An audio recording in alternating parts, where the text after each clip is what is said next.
Paul Ragsdale, Lyle Stokes, and Chuck Davidson. This week we're talking about baits and tackle, or not bait, I'm sorry, tackle and gear. We're going to start it off with Lyle. He's going to tell us about the Twisted Cat tournament and the results of that. So Lyle, go ahead. All right, guys. Glad to see everybody on tonight. We had a Twisted Cat outdoor tournament yesterday at Columbia Bottoms. A small turnout on a cold day. We had 14 boats. We did have some pretty nice fish turned in. Jason Mathena and Han Frockenstock turned in a winning weight of 166.9 pounds on a 3-fish limit, with the winning the big fish. Weight of 80.3 pounds was a new record for the Twisted Cat Outdoor tournaments, and a personal best for Hans, so congratulations on that. Second place went to a really nice guy, Chris Morrow, caught 105.9 pounds on a 3-fish limit. That's, for starting out at 26 degrees, that's a pretty good weigh in itself. And Justin Wolf and Eric Rhoda, 79.8 pounds, and they had a 50-plus pound fish for a big fish. It was a really beautiful day. After the day got going, the sun come out, everybody had a wonderful time. The river, of course, Missouri's always got a lot of current, but it wasn't too bad yesterday, and nobody went over to Mississippi. The ice was real bad floating down as they'd opened up all the dams and pushed the river out. But those are some pretty nice fish for a January or a February tournament. And while I'm here, I'd like to mention the fact that in Warsaw, Missouri, the 9th of March, we'll be having a tournament down there. It is Kansas City Catfish. Greg Kilpatrick puts on a really nice show.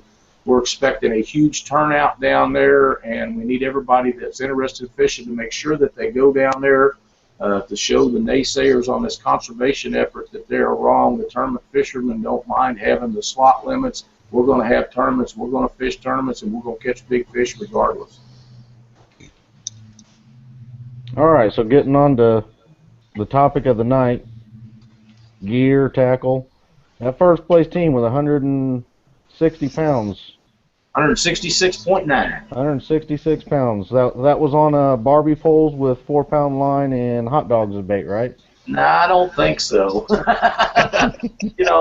Pink marshmallows. I'm not sure what they was using. I didn't really ask them, but for the most part, skipjack and shad was pretty much the bait of choice for yesterday.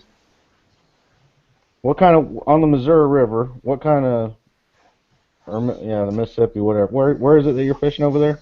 Well, where we fish, have the tournaments are right at the confluence where the Missouri drops into the Mississippi. But like I say, they had the dams open on all the dams up the Mississippi River as far as Quincy and Keokuk, trying to flush the ice that stacks up behind the dams.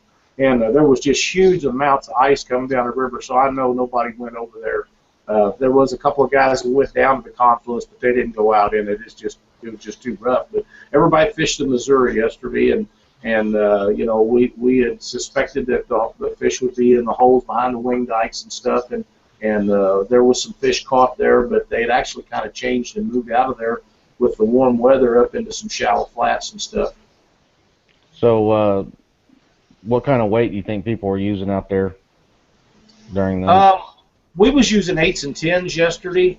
We wasn't in any heavy current. Cindy and I fished, like I say, we was planning on them being still in the winter holes, and we was using 8 and 10s and could have probably got away with some 6s.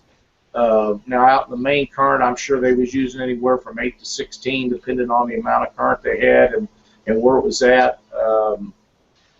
I didn't really ask a bunch of questions them guys. When you're running in tournaments, it's kind of hard to get all the questions and stuff asked that you want to, but they had I know Chris had told me that he had like 18 fish in the boat, was culling really early, and that was 11 o'clock. He told me he caught that many, and they just was laying them out. If you was in the fish yesterday, you was really catching them, and if you wasn't in them, then you caught some maybe or maybe not, but most everybody got into some fish. All right. Did you have any specific topics on the bait or gear, or do you want me to go on to Paul? And well, the only thing I know is right now, like on the Lake, the Ozarks and Truman Lake, there is a huge shad kill down there. And I think that's affecting the bite on those two lakes right now after the ice out. There's just shad that's dead all over the lake, and that doesn't mean there's not shad to be caught. There is still bait to be caught. But there is a huge shad kill, and that's going to affect the bite on those fish down there because they can gorge up on all they want, and they don't have to take a piece of cut bait when they got just tons of dead whole shad laying there to get. So in 2 weeks when that tournament takes off, that'll be gone. It'll be a different situation. But on rivers right now, I think shad and skipjack, they're natural baits for the waters, and that's going to be stuff that you need to be concentrating on. Shad seems to work really good for me in cold weather. So I don't think that you can take skipjack to lakes where they don't ever have or never see them and expect to do really good. That doesn't mean you won't catch them on there. I just think that the natural baits for the water will be better off being used in a lake that you're fishing. So if shad's a predominant bait fish, that's what I'd be trying to put in my bait tank. All right. Anything else on the gear part of it, or?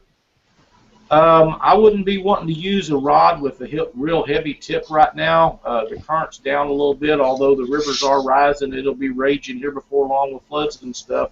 But the blues was a little bit sluggish still yesterday at 41-degree water, and I would go to a medium fast tip so you didn't have to call and tell them bait. But actually, the fish we caught yesterday was pretty aggressive on our boat anyhow.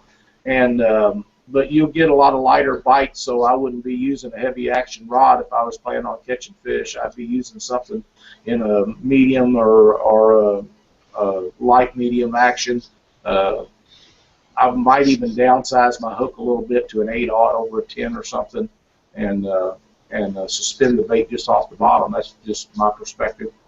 Now, would you say for the action on the rods, is that something where there's like a one size fits all, or is that something where really, like you're talking about the bite, if you know the fish are really hitting hard and they're they're not light biting at all, you want a certain action tip over the other, or is there, like it said, like is there like a medium action kind of what you look for and use most of the time? Or a medium heavy is a pretty good all around rod action. You can use them when they're light biting and get away with it pretty good. And also if they're slamming them down, and real aggressive, they'll hook up, and you got enough backbone in those rods to do you some good. Where I like to use the heavy action stuff is out in heavy current underneath dams and things like that. But right now, anything from medium heavy down should work really good, because a circle, people think that you need a certain kind of action on a rod. A circle hook's going to work whenever they get the stretch out of the line or whenever it gets tight. The circle hook's going to do its job. So if you're using circle hooks, it doesn't make any difference. If you're using stuff to set hooks, I like to go up one step above what I do with the circle hook. That way I got enough backbone and enough tip action to go ahead and put that hook in there deep enough to do some good. And like a lighter tip action for the people that are doing the back bouncing to get a little more feel out of it. And well, you need a medium heavy or heavy action. What I recommend is a heavy action for back bouncing. And most of us, there's some guys use circle hooks and some that use different hooks that you set. And with a medium heavy or heavy action, when one of them big blues take off trying to run across the river on you, you can lay it on them and get them stopped. The sensitivity of a good quality bouncing rod will get you to be able to feel the bite, but you got to have enough ass in it to get him woed up, or at least get the hook in him good. All right. What was the water temperature on the Missouri this week? It was 40 degrees and 41 degrees in all the places we was at. When we took off, it was 39, but throughout the afternoon, the most I seen was just over 41, but most of us right around 40 degrees. And for end of February in Missouri, that's pretty good. Did you have any flatheads brought in? What's that? Was there any flatheads brought in? No. No flatheads. No channel cat, all blues. So what was the techniques most of the guys were using? Just anchoring? Anchor fishing yesterday, yes. Okay. All right. Well, Paul, you want to go on to I don't have a lot, with the exception of we talked a couple weeks back about things that you need to do when you're out fishing, as far as if you got a medical history like diabetes and whatnot, and your partner's knowing about it and what to do and all that. The one thing I did forget was ice. And search and rescue teams and law enforcement, first responders are pushing an issue called ICE, in case of emergency is what it stands for. And you program that in your phone, and it gives information when they look at your contacts, and then they know who to call in case of emergency. And I think even the coroners have that. So if they find your phone, they're going to be able to figure out who they need to call.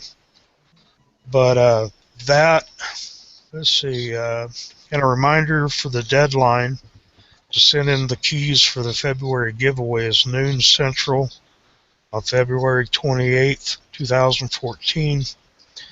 And the March giveaway is going to be from Whisker Wear Apparel. And it's going to be your choice of a black and white hoodie. Those are listed on the Catfish Weekly website, so you can see which one is which.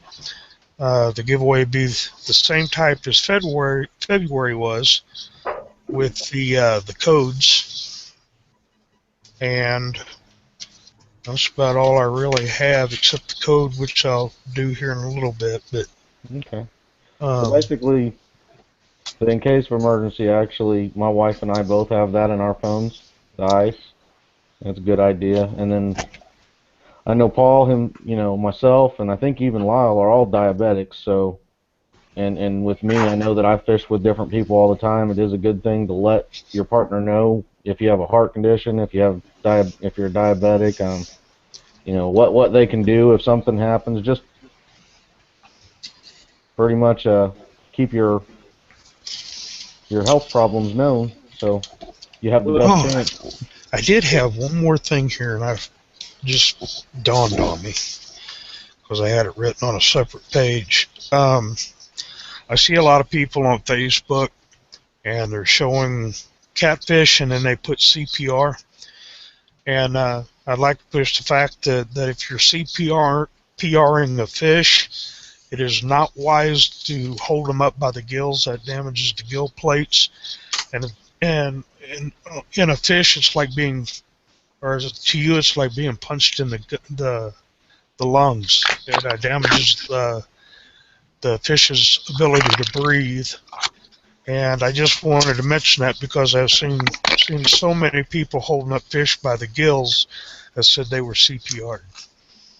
Also, I'd go along with that also from what I've learned too. And this is, we're not judging people. We're just trying to get the best information out for people to be able to keep these fish as healthy as possible.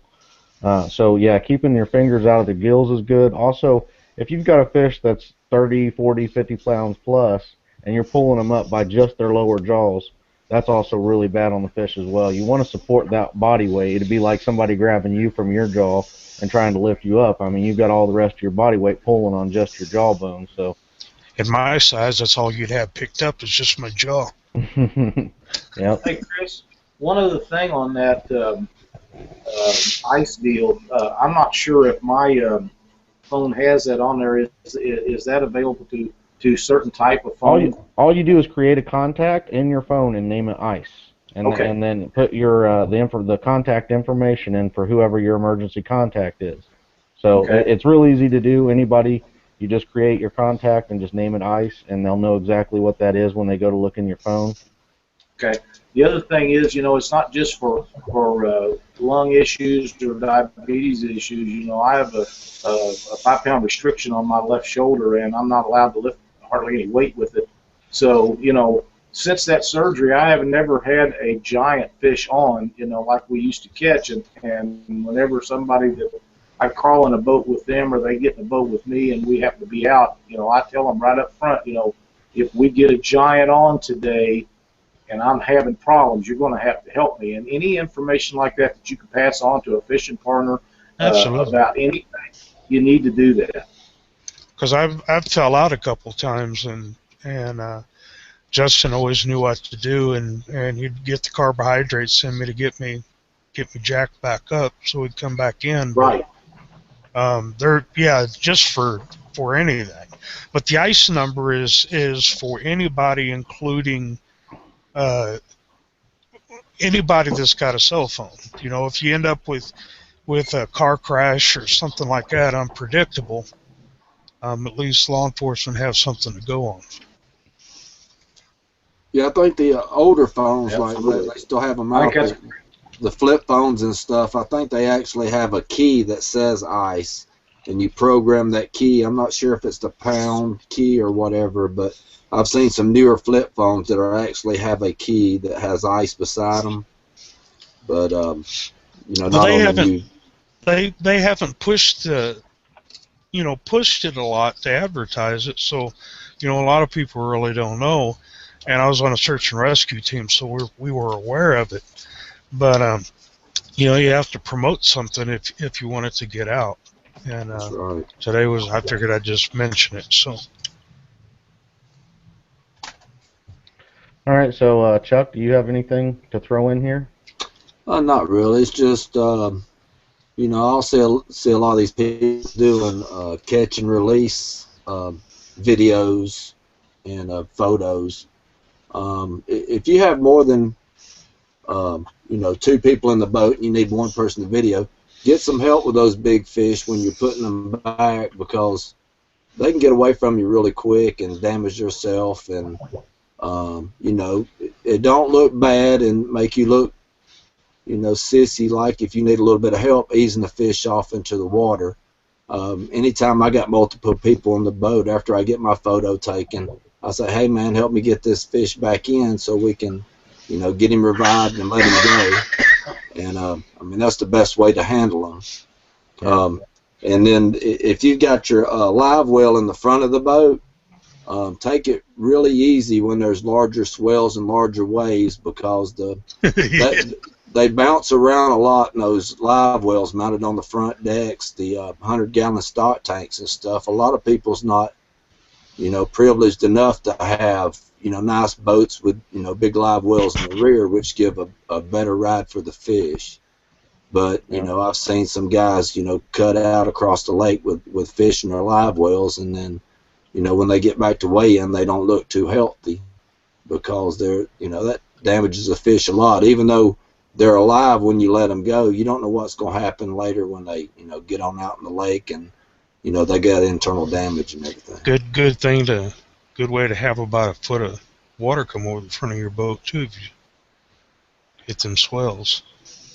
All right, I'm going to talk about a few pieces of gear. Also, an announcement that in April we have just confirmed recently with Team Catfish, we're going to give away 2 bottles of Dead Red, probably twice every show. 2 winners of 2 bottles each. This is going to be during the April giveaway. We haven't completely decided on how we're going to do the contest, but we're most likely going to do something along the lines of maybe one winner for somebody that's watching live and in the chat with us, and then maybe one for posting a tag thing of Catfish Weekly on Facebook or something like that. But we'll give more information along the way here, and we'll post it on the website and everything. So on to some of the gear. Hey Chris. Yep. We have a question here from the Google page, and I wanted to hit it real quick before you got detailed in that. Okay. Jeremy Gregg wants to know, what do you think about guys cranking in cats from the deep water? I see so many guys just bring them up quick. I think it's important to bring them up slowly to decompress. It is. There's 2 parts to me. There's 2 parts of that. If you bring them up too slow and you wear the fish out too hard, you damage the fish possibly beyond bringing them back in that way. Also, in a deep water, you do have to watch for that. There's a couple different things that some guys do that I know of. I actually keep the hose, I don't know if it's 1/2-inch hose or whatever, and I can stuff it right down the gullet of that fish, and you'll hear it deflate, and it'll just deflate automatically. Other guys will leave the fish and sit it out on the deck of the boat for 2 to 5 minutes. Normally it doesn't take very long, but if that belly is hard, you know that he's got that air in there, and you need to get that air out. It's something that I don't like to leave them sitting out. I don't think the little hose doesn't hurt them to stick it down their throat and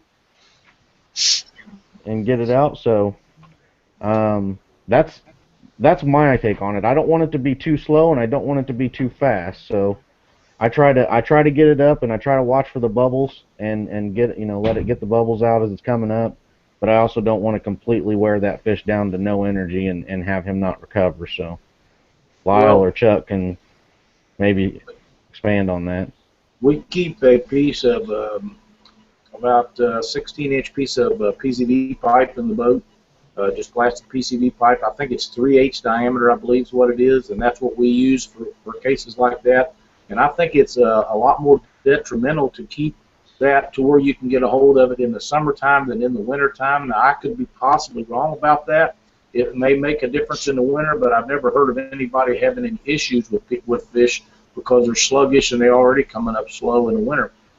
But in the summertime, we do that every time we have a fish that is really, really deep and it comes up. And you're right, if you notice when you touch them in the stomach, if it's really hard, you need to get that opened up to where they can get that air out of there and make sure that they're revived. Either put them in a live well with air bubbles going through it, oxygen or something, and as long as they're okay, then go ahead and get them back in the water and they'll be just fine. Yep. Well, go ahead, Chris, on your stuff to chat, I guess. Your scale and Yeah. All right. First thing I'll talk about is life jackets on the boat. I know a lot of guys don't want to wear the big, ugly orange life jackets. May not know about what's out today. What all's available.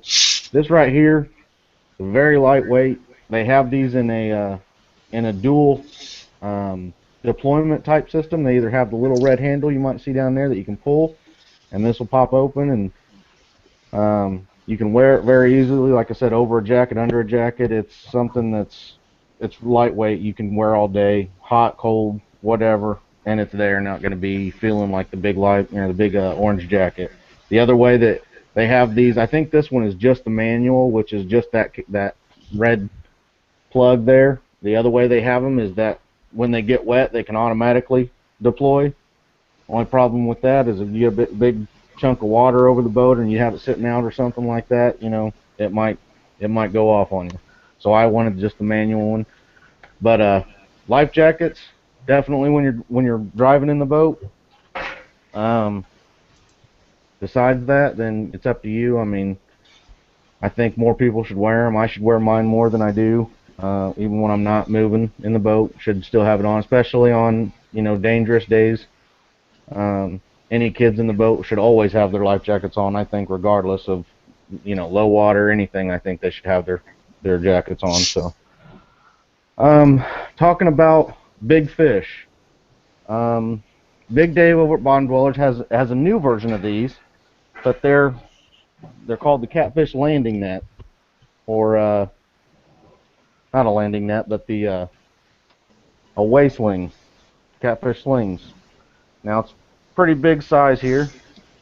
You can see you can open it up, put the catfish in there, zips up on each end. There might be 2 or 3 different sizes of it. There used to be. The new versions actually have a handle right here, and it has Bottom Dwellers. I think Dave at Bottom Dwellers will have these in stock right now. There's a handle right here, and you can put the fish inside there. I could probably fit a 100-pound fish in this. I think this is the medium, but I'm not positive.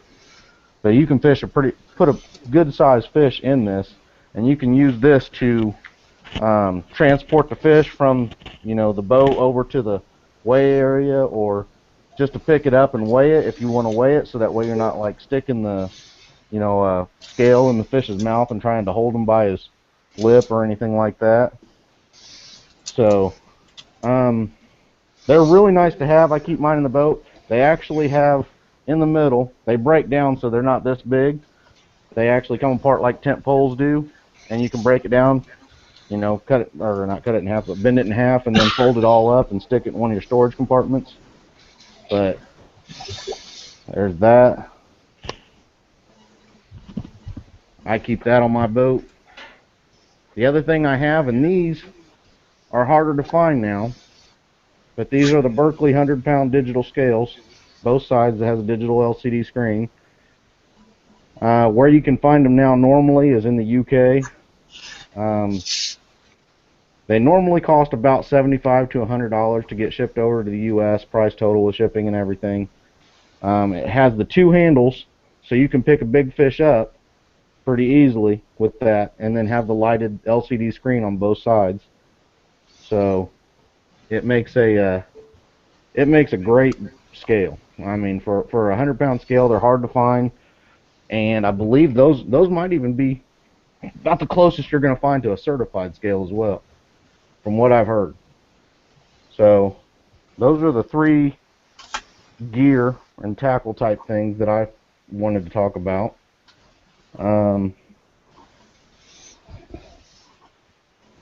See if I got some. No, I don't have any other questions, do we? We just had one on the website. How deep is deep? What depth should you start worrying about? Let's see. Well, as a diver, I can tell you 30 feet at 30 minutes, you don't have to decompress coming up. So it would have to be. A fish. I've never had a fish with any problems under 50 foot. When you start getting over 50 foot depths, you start noticing the belly. The deeper actually, the harder the stomach will be on them. But anything in the 40 foot range, I've never had any issues with those. Yeah, I believe this year I pulled a fish out of 85 foot of water. It was about a 35-pound blue. He was in 85 foot of water. He definitely needed to be decompressed. I put the tubing that I have in his throat down his throat, and it came right out. And you know, he was a healthy fish. So never started rolling to his side or anything like that. How much was those weight slings from Dave's? I haven't looked. I know he's got them in now, but I can look real quick here. Let me check. I'm not sure how much they was, but for tournament guys, that's a really good option also. Like yesterday, our tubs that we carry fish from the boat to the scales, they hold some pretty good fish, but when you're talking about 50, 60, 70, 80-pound fish, they don't fit in them tubs. I don't care whose tub it is. And those slings, you can put those fish in them slings, and two guys can carry them over. Because we weigh our big fish first. You put your big fish in the scale and weigh that baby, and then put your smaller fish on top of it. And 80-pound fish and stuff like that is exactly why Twisted Cat Outdoors has a 3-fish limit. Because most people, not that all people can't do it, but most people don't have live wells that could withstand 3 fish like that in a boat. And when they're catching fish, nobody wants to drive to the ramp to weigh them early unless they have to. 3 fish is something that all tournament directors should start thinking about. I know out on the East Coast, a lot of those tournaments out there, they only have 2 fish limits. And I think that's something that these guys are going to have to address before long. Now, channel cat tournaments and stuff, and we do a lot of tournaments where there is channel cats mainly caught. And 5 fish, everybody can handle 20-pound channel cat. But when you go talking 60, 70, 80 or more pound fish, they take up a lot of space in a live well. And those slings are handling. This is this week's code right here. And get that code sent to my email address. This is the last one for February before the March drawing. So make sure you put that back up and pull it out a ways a little bit. Okay, but right there. All right, hang on a sec. Your video. Okay, the code is refocusing. The code is that. Okay, just make sure. So all they have to do is get that sent to me. Send the key and the other 3 keys that I gave them. They need to send those to me before the 28th of this month, noon Central Time. If they're late, they just won't count. And then we'll do the drawing live on a third party that I've got to pull the winner out. So the winner will be announced on the 2nd of March, I believe so. And just quick, I want to let everybody know, like, again, that, you know, when we go over a subject, it's we try to keep the shows under 30, 45 minutes, so it's just impossible for us to really go into, you know, a ton of detail on every subject. So we might come over subjects multiple times and just try to bring something different to every show and trying to help out all level ranges of fishermen for catfish. So especially if we forget something like ice. yeah. So if everybody's pretty much done, I'll let everybody have a minute to sort of close out a piece, and unless anybody got anything else. Yeah, I want to say congratulations to Doug Stangy. He came down and fished with Jason Bridges and Wheeler Cat Guide Service this week on Wheeler Lake, and he caught his personal best 82-pound blue cat, which to be a lifelong cat fisherman like Doug Stangy is, I know that means a lot to him. And I know it means a lot to Jason Bridges for being under that much pressure and being able to get it done. I just want to say congratulations to both of them. Yeah, congrats. Yippers. Well, if you're down in that area, I think if you want to catch a monster fish and don't want to take a chance on going home empty-handed, if you're down around Wheeler Lake and you don't get a hold of Jason Bridges, don't blame anybody for not catching one, because he is the man down there. Another quick note that tonight's show earlier on was planned with Doc Lang, and the subject was planned to be Everybody Starts Out New. We just have to push that back. Doc wasn't able to make it, and we definitely want to have Doc on that show. And as soon as we get confirmed with Doc when he'll be able to do it, we'll have it set in stone. Right now we put everything up, and then we might have to work things around, but we're doing what we can early off in the show, so just stick with us and we'll do what we can there. But I'll give everybody a minute now to start off with Chuck. You know, if you got a minute you want to talk about anything and close out. No, I'm good. All right, Lyle? Well, I just want to congratulate again Hans Frankenstock and Jason Mathena for a great catch yesterday on 80-pound fish and winning the tournament. They did an outstanding job. Two great fishermen, fish a lot of tournaments, and they've really done good. And remind everybody not to forget Kansas City Catfish Tournament at Warsaw, Missouri on Lake of the Ozarks, March 9th. And thanks for being with us tonight. All right, Paul? Well, I just want to say that there's been issues out there with some fishermen thinking they're know-it-all, and they will try to tell you this or tell you that. And I think that if somebody does that to you, you should check them out first. A lot of the true fishermen will help you if you have questions and won't make you feel like an idiot. Myself and the three other gentlemen here, if you've got a question or something that you'd like to get answered, the only dumb question is the one that's never answered.